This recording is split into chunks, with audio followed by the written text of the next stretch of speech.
Muy buenas tardes a todos, soy Héctor, ya sabéis que ando todo el día leyendo, dejándome la vista para traeros resúmenes de calidad de grandes obras de la literatura universal, española y algún que otro ensayo. Hoy continuamos con nuestra sección En Breve y vamos a hablar de la literatura realista y naturalista en España.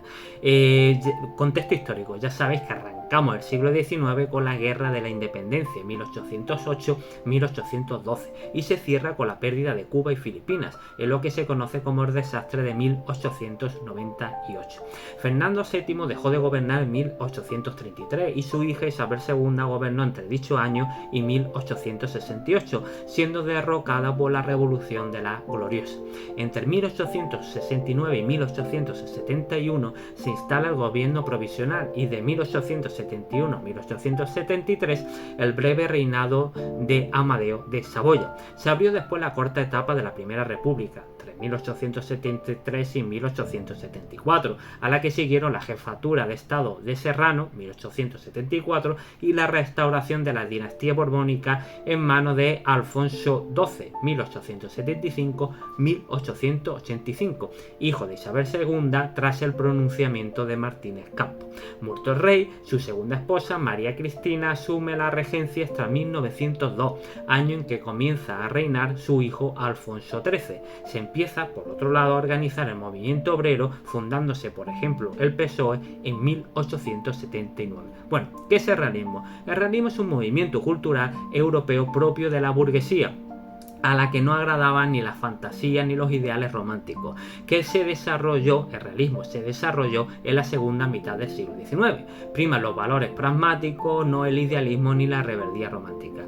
Vale, características del realismo. Primera, observación y descripción minuciosa de la realidad. Segunda, propósito de crítica social y política. Es momento de describir la realidad mostrando los distintos conflictos y problemas sociales.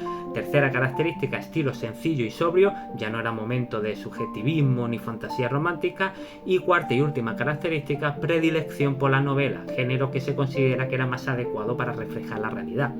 Principales rasgos de la novela realista: verosimilitud, las historias son creíbles, se profundiza la psicología de los personajes, descripciones extremadamente minuciosas, el narrador es omnisciente, es un narrador externo en tercera persona que conoce los sentimientos y pensamientos de los personajes.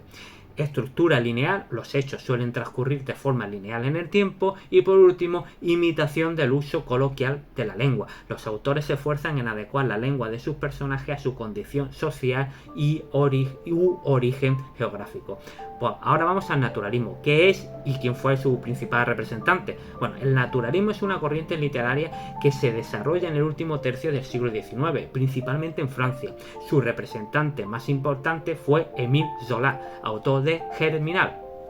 Características del naturalismo. Primera, pretendía analizar el comportamiento humano a través de la literatura y demostrar que el hombre no es libre, sino que está condicionado por su genética y por su ambiente social. Segunda, la literatura se convierte en otra ciencia, acordado de que es en la época del determinismo filosófico y existe una gran influencia de Darwin y Mendel. Tercera, los naturalistas escogían ambientes miserables y personajes alcohólicos con diversas patologías, etc. Y cuarta y última, el naturalismo lleva al extremo algunos rasgos de realismo, como las descripciones minuciosas y la reproducción fiel de la lengua hablada.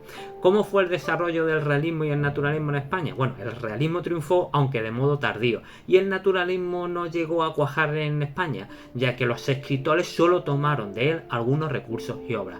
Vamos a autores y obras. Primer autor, Benito Pérez Galdós.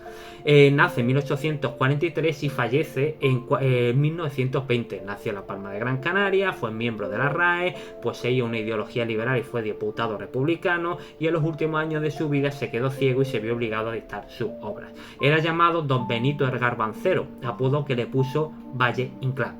La obra de Galdós, podemos clasificar su obra en novela de tesis, sus primeras obras, en las que se enfrentan personajes liberales y tradicionalistas. Aquí destacan Doña Perfecta, Gloria Marianela y la familia de León Roche. Novelas contemporáneas retratan la vida madrileña de la época. Son Tormento, Miau y sobre todo Fortunata y Jacinta. novelas espiritualistas o idealistas. Son sus últimas novelas y en ellas predominan los elementos irracionales, sueño, elementos fantásticos. Entre ellas caben resaltar Misericordia, que tenéis un resumen que os paso aquí, que es una novela fantástica, Nazarín y Tristana. Y por último, los episodios nacionales. Son 46 novelas que reconstruyen la historia del siglo XIX español. Como recuerdo, Misericordia, ya tenéis aquí el resumen. Perdón.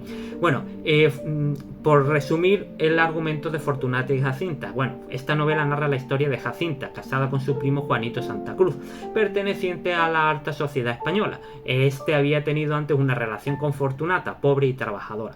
Juanito la engañó con promesas de matrimonio y la abandonó al quedarse embarazada. Tras su boda con Jacinta, vuelve a verse con ella. Fortunata sigue enamorada de él, aunque se casa con un joven llamado Maximiliano y tiene un segundo hijo fruto de sus encuentros con Juanito. El primero había fallecido.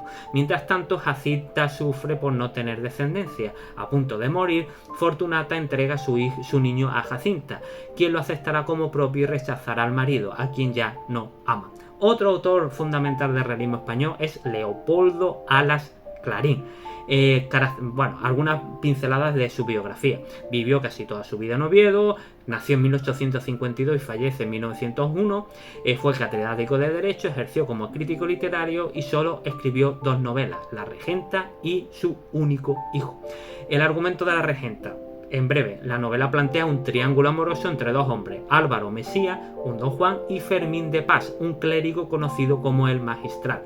Y la protagonista, Ana Ozores, una joven casada con Víctor Quintanar, un hombre mucho mayor que ella y al que no desea. Este es el antiguo regente de la audiencia, de ahí el apodo de su joven esposa, la regenta. Ana, que se siente desdichada tras unos 8 años de matrimonio, oscila entre la atracción física que le causó Álvaro y el fervor religioso que le despierta su confesor, el Magistral, quien está secretamente enamorado de ella. Yo no la he leído, pero estoy deseando hacerlo. Otro autor, Juan Valera, 1824-1905, escribió Pepita Jiménez, Juanita la Larga, Doña Luz. Pepita en Jiménez es una novela epistolar que relata la historia de amor entre un seminarista llamado Luis de Vargas y la prometida de su padre, Pepita Jiménez. Tenemos un doble conflicto religioso y familiar. Y por otro lado tenemos a otra autora, Emilia Pardo Bazán, principal representante del naturalismo en España, autora de Los Pazos de Ulloa, que me encantó, tenéis aquí un resumen, os paso la etiqueta, y La Madre Naturaleza, entre otras. Ambas transcurren en el campo gallego. Por último, otro autor destacable, Vicente Blasco Ibáñez, 1867-1928, autor de obras como La Barraca y Cañas y Barro. Están ambientadas en tierras valencianas y podemos ver tramas marcadas por la violencia y la fatalidad. Bueno, pues hasta aquí, en breve, ya hemos analizado el realismo y el naturalismo en la literatura española. Muchísimas gracias y hasta el próximo vídeo.